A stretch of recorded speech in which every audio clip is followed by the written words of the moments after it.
Welcome to episode 2 of Pera's Playbook. Again, if this is a podcast that'll feature various athletes from a variety of different sports, except for hockey, because I already host the Twig Snapper podcast. So if you like hockey, go check that out. And our last episode was basketball. In this episode, we're going to talk about rowing and rugby. And I'm glad to have Ember Larson join us. How you doing today? I'm good. Glad to hear it. My first question, before we get into everything, is: did you do rowing or play rugby before college?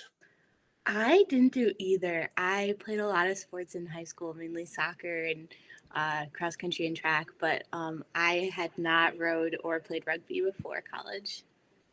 Okay, so then my next question is: how did you end up, on the rowing team, since that's what you did first? My dad rowed, he walked on and rowed in college at Wisconsin, and so it was on my radar from that. So I tried out for the walk on opportunity at Michigan, and that's how I got started. I think I lied about my height actually on the form, but So, what do you have to do in a tryout for rowing? for novice tryouts, they basically, I think a lot of the Big Ten schools have a novice program, so they have girls that have an athletic background, and then the tryouts are mostly like running, and they take you out to the boathouse a couple times, but and then they basically teach you how to row um, the first year of college.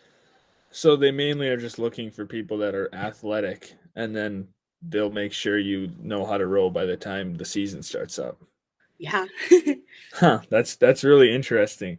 'Cause there's this girl from Houghton, who I think is going to be on the rowing team at Michigan. So, and there's no rowing up here, really. Like Houghton does not have a rowing team. There's not rowing in any UP school that I know of. So I was kind of curious, how the heck do people just get into rowing? But there's Yeah. the answer. She's probably tall as well, tall and athletic. She is tall and she is athletic. So there you go. Check off both of the boxes. Um, when you were on the rowing team, you guys were Big Ten champs in 2021 and team placed fourth at NCAA's. So I guess maybe talk a little bit about all of that. Yeah, so that was my second year of rowing. I was rowing on varsity at that point, and that was a very weird year because that was like the kind of like year coming back from COVID, or kind of the COVID year. And so a lot of our training, we couldn't train at our facilities because it was like too close quarters. So we trained at our football stadium, and we trained in like the hallways. We'd erg, or we'd like do our training on the rowing machine, and we'd wear masks, which was terrible.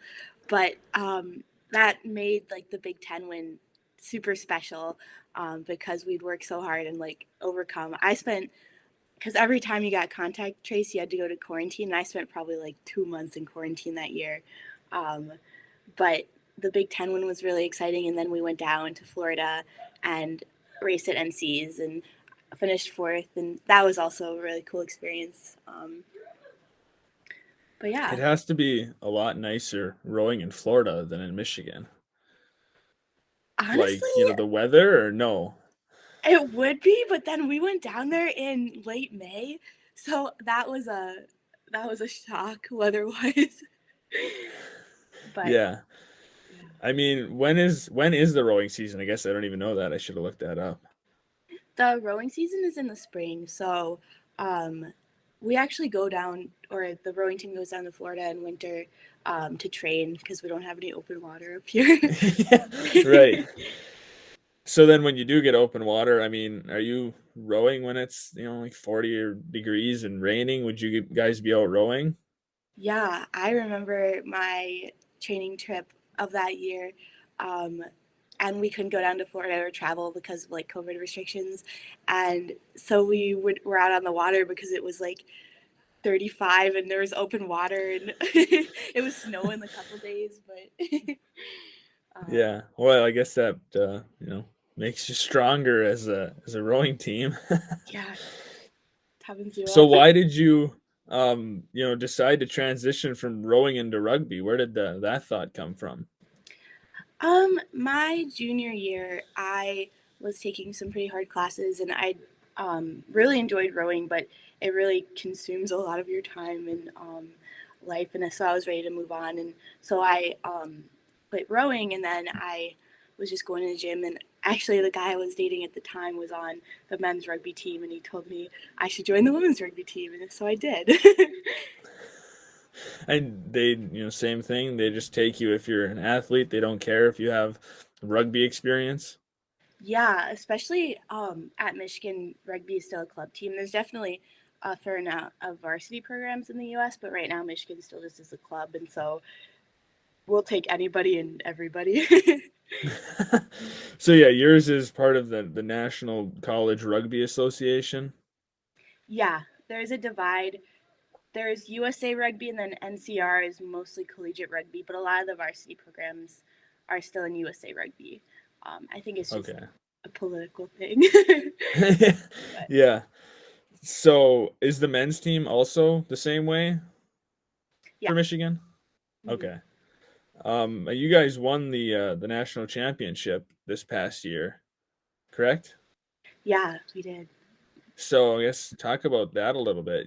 Obviously it's exciting to win any championship, but to win the national championship for your sport at your level is, the ultimate accomplishment. Yeah, that was um really a really cool experience, obviously, and it was really cool because like we took a lot, like how rugby, like especially rugby works is you take a lot of people that like I'm the recruiting chair now. I'd go to like festival or one of our big like university like um events, and then you just recruit whoever you can to join rugby, and you get all these like new people and new rookies, and you basically teach them the sport. And then we had a lot of rookies on our top side or A side, and they came so far over the season, and then were part of that national championship team, and that was like such a rewarding experience. And obviously the vets or people who had been on the team for longer also were such a core base of that. But yeah, I think we also played against a varsity program in the championship, so that was also very special because we don't have the same resources or funding. Um, so to see our team like come that far and play so well against a team with better funding was really cool. So Yeah, that is really awesome. That you guys, beat a varsity program. Like you said, they're gonna have more resources, so it's gonna make training for them and recruiting and everything easier. So when you can overcome that and beat them, it's just, like a cherry on top of the win. yeah. Um, at Tech, it's similar. We have this thing called K Day. It's like, I think it stands for QAnon Day, Mm-hmm. and all the clubs, will be out and with booths and stuff, and people can go around. And I think the rugby clubs have a table, and they just get people to sign up. Yeah. And I know a guy that I worked at with Dunham's with, and he signed up for it, and I saw him towards the end of the year after the season, and he was just rattling off all of the injuries he sustained while playing rugby. Oh, yeah. So, do you guys have a lot of injuries? I mean, are people getting injured a lot, especially if they're not, they haven't been playing rugby their whole lives, so maybe they don't know the technique and the skill perfectly.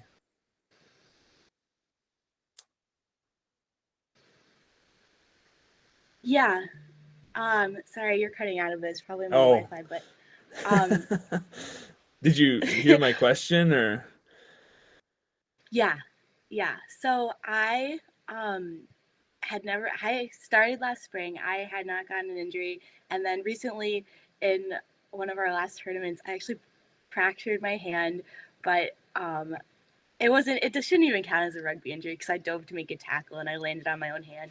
But um, rugby is definitely a contact sport, and there are a decent amount of injuries. But the goal is like if you're taking care of your body and going to the gym, and also if you're using proper technique, because we have a low tackle versus football, which has a higher tackle, that helps prevent injury. Um, so but yeah, there are a decent amount of injuries from contact in the Yeah, sport.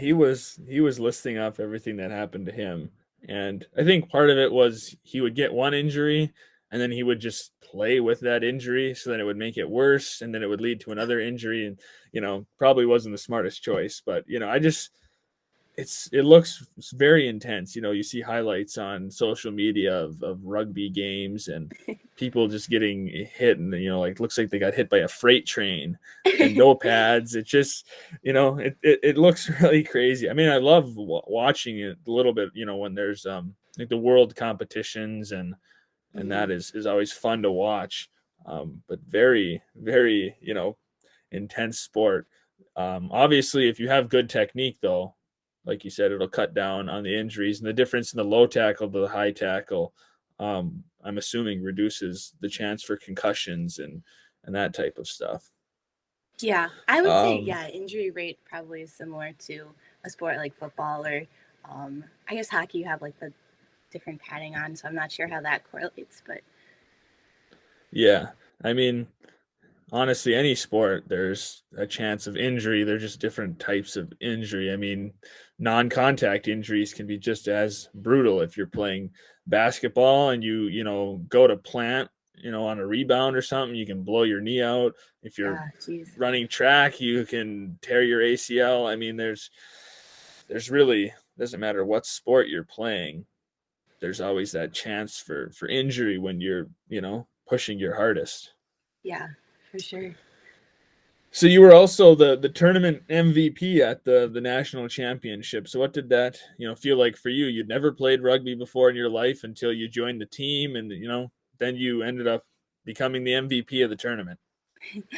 Well, I think having a really incredible team to back you makes it really easy, but also not really easy, but makes it a lot easier to have that support and that backing. And I've just always loved sports, and I love rugby. And to me, like it kind of just breaks down to a big game of like tag. Like I'm a back, so I have a less like I have more of a running position than a contact position. So my goal is to just run around people and try not to get tackled. And I think it's so much fun.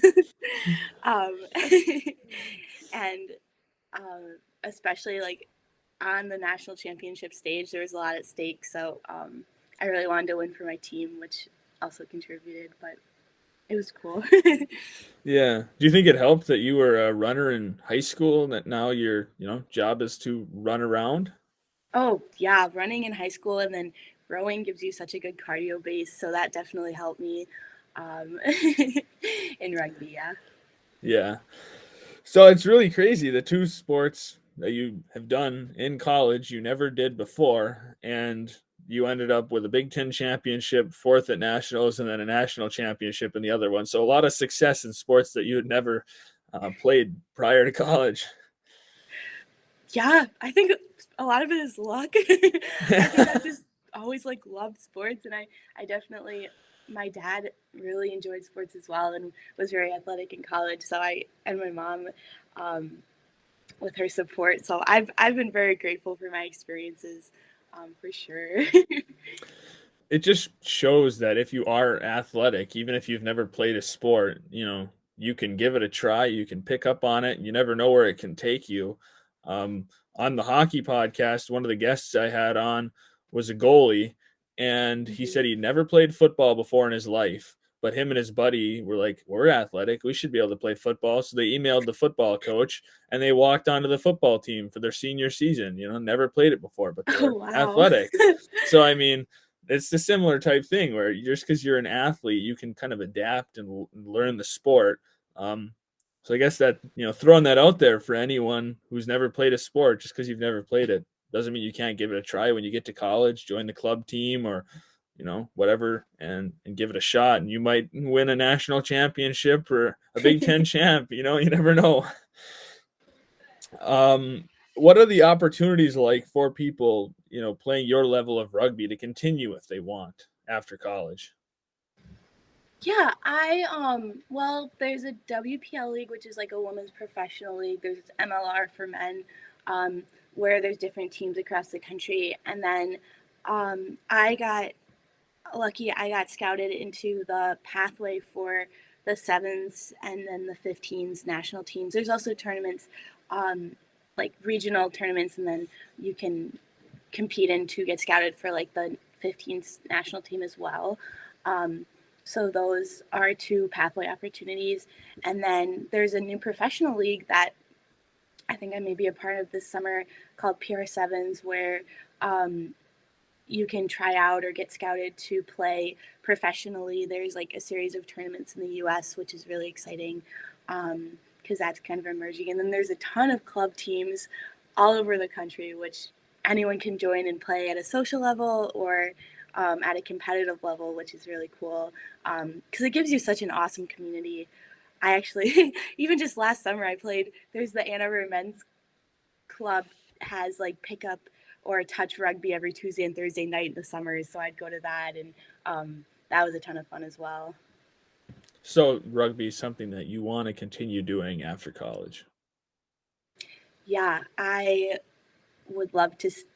Right now I'm in the pathway, so if I got the opportunity to play for the national team, or I guess my trajectory for hopefully train for 2028, if I can keep going along this pathway and this trajectory would be incredible. But I guess there's a lot to be seen. I have a lot of development to do before I can consider that. Yeah. Well, you've got some time to work on that and take what you know and build on it. Yeah. So I guess kind of transitioning away from sports to just talking about a few other things, going to Michigan, obviously the Big House is one of the best atmospheres for college football. So I guess just kind of talk about going to games there. I can imagine it's got to be a lot of fun. It is so much fun. Um, I started dating a guy on the team this year, which also gave me a huge appreciation for it, which has made games exciting. But it's having that kind of atmosphere, going to games and um, seeing the whole student body wearing like maize and blue and um, cheering for our team, especially when they've gone so far these past 2 years as Big Ten champions and then in the different bowls. But it's so incredible to go to a school like Michigan where you get so many extremely talented athletes and then um, just successful sports teams. It's a cool opportunity. Yeah, and then if you're dating a guy on the team, it makes it obviously more fun to be there because you know he's on the team and he's part of it and everything. You got an extra thing to root for. Yeah, I it definitely gave me a lot of appreciation for football. Have you attended many other sports that Michigan has? Just for Yeah, fun. I my goal is to attend at least um, one game of every sport or match, and so far I still have to go to softball. But every other sport is really fun to watch, and especially rowing and meeting other athletes in the community, and then being able to go to the sports and like know someone on the team is really special. But yeah, I love going. I think I'm going to the baseball game later today. Yeah, lucky you guys have it weather nice enough to go to a baseball game. I'm sorry. Yeah, I know it's it's kind of sad up here. All the high school seasons, I think they canceled like their first 2 or 3 weeks because they can't play baseball. And Tech does not have a baseball team, and that's why they have like a club baseball team. But I think it'd be pretty impossible to have a baseball team unless they scheduled their first, like four.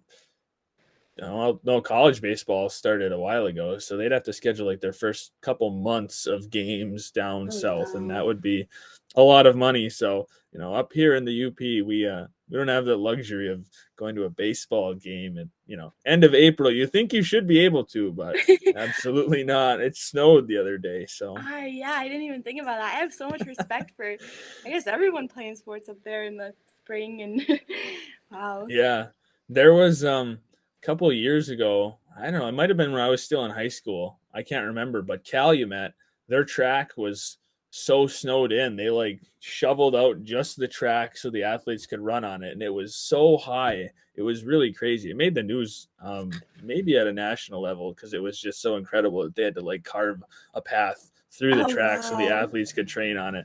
But it was just crazy. It's it's that That is crazy. I can't even imagine.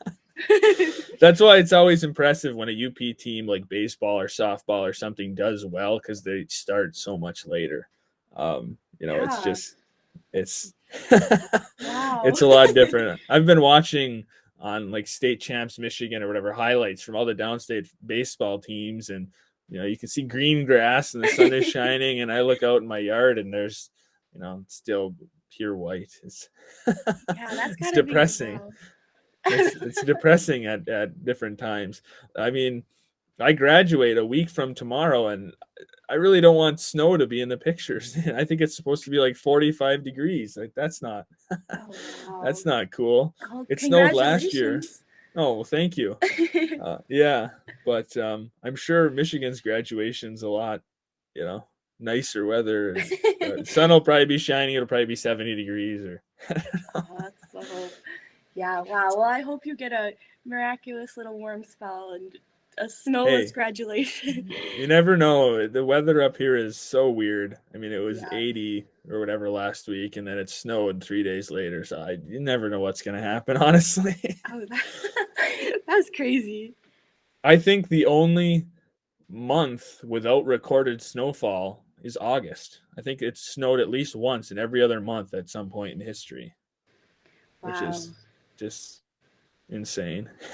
Yeah, I have family in Minnesota, and we went there for Fourth of July, and it was super cold, and they're like, oh, like this isn't even bad. Like a few years ago, it snowed, so I'm sure it's probably similar. Yeah, that's the one thing about Minnesota. They don't get as much snow as us, but they get Oh way wow. colder. Like, you know, just unbearably cold. I just So, when you're not, doing athletics or anything, what are your other hobbies? What do you like to do for fun? For fun, well, I love to run. I love. I have some really great friends here, so spending time with them and my teammates, and then I really love drawing. Especially, I love drawing little birthday cards and um, just working on stuff like that. It's been hard with my broken hand, but Yeah. um, I really enjoy having projects like that. Recently, I've been doing some embroidery, so I've been embroidering sweatshirts, which has been fun. But and cooking, but that's just because I really like to eat. Which hand did you break? My right hand. Oh, are you right-handed? Yeah, Oh, that's a bummer. that's okay. I'm living out my That's middle school dream. I'm getting all these signatures on my cast, and How long are like have to have it in a cast? oh, not long. It's only like a month, so Oh, okay. That's not horrible. yeah. So what kind of music do you like? Oh, music. I am not super picky about music. I enjoy country music. I also enjoy classic rock, and then I any genre that I like to explore and listen to, especially if other people are listening to it. I enjoy that. But So if you like country, are you into the Morgan Wallen craze like everybody else? I do enjoy Morgan Wallen. I really liked like old Zach Brown band. That was the first country concert I ever went to, so that is special to me. Yeah, the Zach Brown band is good. They're definitely a favorite in the country. If I was thinking about country music and I was listing a top 10, they might squeeze into the top 10. They got a lot of good songs. Yeah. Are you a country music fan? I am and I'm not at the same time. Like I really like classic country, and I know a lot of people in the modern day they don't like stuff from like the 70s or the 80s or even the 60s. And then I really like 90s and like early 2000s country, Gotcha. like Garth Brooks and Toby Keith and Yeah. George Strait and a lot of that stuff.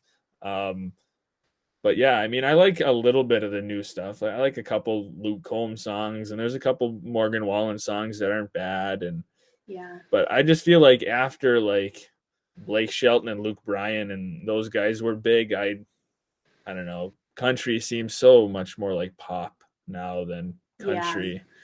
It's really it's like going to a pop concert.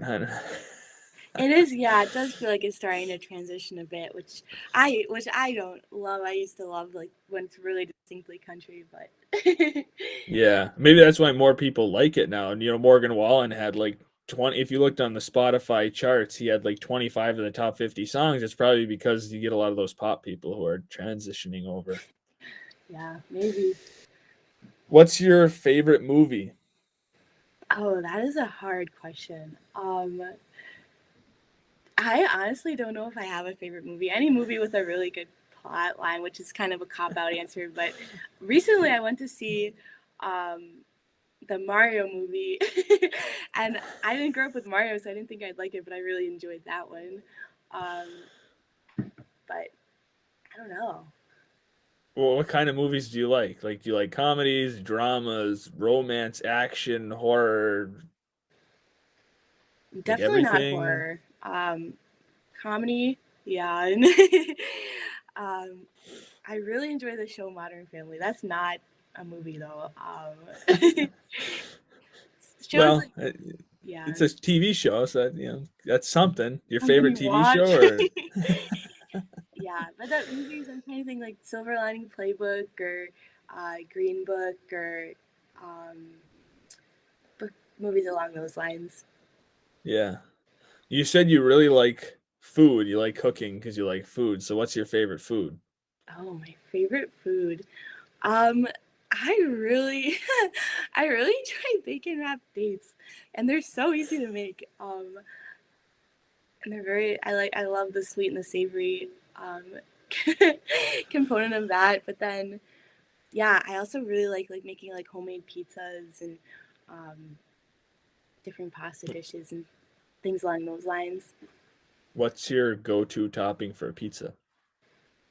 My go-to topping. Oh, I don't know. I really like sausage and peppers on my pizza. Okay, thick or thin crust? Thick crust.